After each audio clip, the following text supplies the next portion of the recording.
દેવની જે પિલખા નગરમાં એક વાણીઓ જીરે બિલખા નગરમાં એક વાણીઓ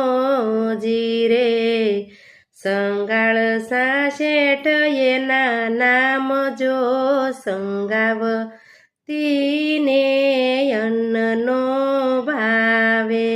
શેઠ શેઠાણીને નિમહતા એવા સાધુ જમાડ્યા પછી જમતા સંગાવતીને અન્નનો ભાવે ઇન્દ્ર રાજાએ મનમાં વિચાર્યું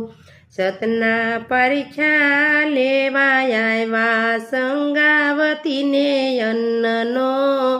ભાવે